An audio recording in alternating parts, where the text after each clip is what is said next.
കൊച്ചി തീരത്തെ MSC Elsa 3 കപ്പൽ അപകടത്തിൽ കേസെടുത്ത് ഫോർട്ട് കൊച്ചി കോസ്റ്റൽ പോലീസ്.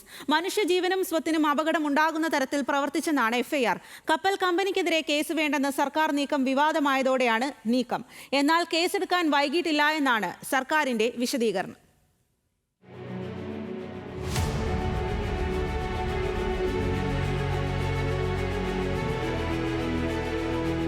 അശ്രദ്ധമായും അപകടകരമായും കപ്പൽ ഓടിക്കുക, കപ്പൽ പാതയിൽ തടസ്സമുണ്ടാക്കുക, വിഷവസ്തു, തീപിടിക്കുന്ന വസ്തു, സ്ഫോടക വസ്തു എന്നിവ ഉപയോഗിച്ച് മനുഷ്യജീവൻ അപകടമുണ്ടാക്കുക തുടങ്ങിയ വകുപ്പുകൾ ചേർത്താണ് കപ്പലിനെതിരെ കേസെടുത്തത്. MSC കപ്പൽ കമ്പനിയുടെ ഉടമയ്ക്കും മാസ്റ്ററിനും കപ്പലിലെ തൊഴിലാളികൾക്കുമെതിരെയാണ് കേസ്. കപ്പൽ ഉടമയാണ് ഒന്നാം പ്രതി. ജാമ്യം ലഭിക്കാവുന്ന വകുപ്പുകളാണ് പ്രതികൾക്കെതിരെ ചുമത്തിയിരിക്കുന്നത്.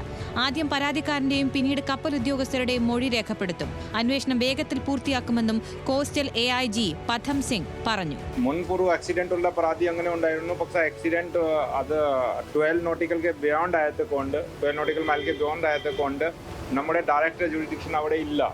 We have taken the case in 282, 285, 286, 287, 288 and 35 BNS. ഇതെല്ലാം നെഗ്ലിജൻസ് ബന്ധപ്പെട്ട മാറ്ററാണ്. പ്രധാന ചരക്ക് കപ്പൽ കമ്പനികളിൽ ഒന്നായ MSCക്കെതിരെ കേസ് എടുക്കേണ്ട എന്നായിരുന്നു നേരത്തെ സർക്കാരിന്റെ തീരുമാനം.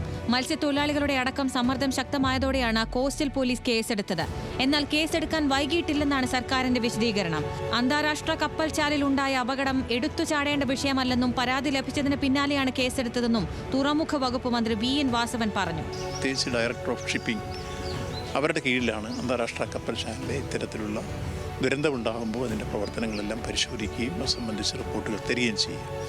ഇവിടെ നമുക്ക് കോസ്റ്റൽ പോലീസ് നമുക്കുണ്ടാകുന്ന പരിസ്ഥിതി പ്രശ്നങ്ങൾ, മത്സ്യത്തൊഴിലാളിക്കുണ്ടാകുന്ന ബുദ്ധിമുട്ടുകൾ, ഇത്തരം കാര്യങ്ങൾ സംബന്ധിച്ച് വേണ്ട രൂപത്തിൽ പരിശോധിക്കാനും പഠിക്കാനും അതനുസരിച്ച് സംസ്ഥാന ഗവൺമെൻറ്റും ഇടപെടും. കപ്പൽ അപകടത്തിൽപ്പെട്ടതിനെ തുടർന്ന് ഈ ഭാഗത്തുകൂടിയുള്ള മത്സ്യബന്ധനവും കപ്പൽ ഗതാഗതവും നിയന്ത്രിച്ചിരിക്കുകയാണ്. കപ്പലിനെ നിയന്ത്രിക്കുന്ന ബാലൻസ് മാനേജ്മെന്റ് സിസ്റ്റം തകരാറിലായതാണ് കപ്പൽ മുങ്ങാൻ കാരണമെന്ന് കേന്ദ്ര തുറമുഖ ഷിപ്പിംഗ് മന്ത്രാലയം വ്യക്തമാക്കിയിരുന്നു. എഞ്ചിനീയർമാരുടെ പരിചയക്കുറവോ സിസ്റ്റം തകരാറിലായതോ ആകാം ഇതിന് കാരണമെന്നായിരുന്നു നിഗമനം. 2 ആഴ്ച മുൻപാണ് കൊച്ചി തീരത്ത് കപ്പൽ അപകടത്തിൽപ്പെട്ടത്. കച്ചവട താല്പര്യമുള്ളൊരു കമ്പനി കേരള തീരത്തെ വിനാശത്തിൻ്റെ വഴുതിയിലേക്ക്, പാരിസ്ഥിതിക പ്രശ്നങ്ങളിലേക്ക് വഴിതെളിച്ച് സംഭവം ഉണ്ടാക്കിയപ്പോൾ ന്യായമായും ജനങ്ങൾക്ക് വേണ്ടി നിൽക്കേണ്ട സർക്കാർ അദാനിക്ക് വേണ്ടി ഇവിടെ നിന്ന് നിലകൊണ്ടു. ജനങ്ങൾക്ക് വേണ്ടി നിൽക്കേണ്ട സർക്കാർ അദാനിക്ക് വേണ്ടി നിലകൊണ്ടുകൊണ്ടാണ് 17 ദിവസം ഈ കേസ് വൈകിയത്. കപ്പലിൽ ഉണ്ടായിരുന്ന കണ്ടെയ്നറുകളിൽ 13 എണ്ണത്തിൽ അപകടകരമായ വസ്തുക്കളാണ് ഉണ്ടായിരുന്നത്.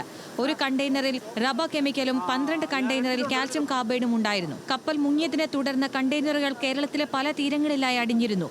കടലിൽ വീണ നിരവധി കണ്ടെയ്നറുകൾ ഇനിയും കണ്ടെത്താനുണ്ട്. കപ്പൽ അപകടം സർക്കാർ സംസ്ഥാന ദുരന്തമായി പ്രഖ്യാപിച്ചിരുന്നു. ന്യൂസ് മലയാളം, കൊച്ചി.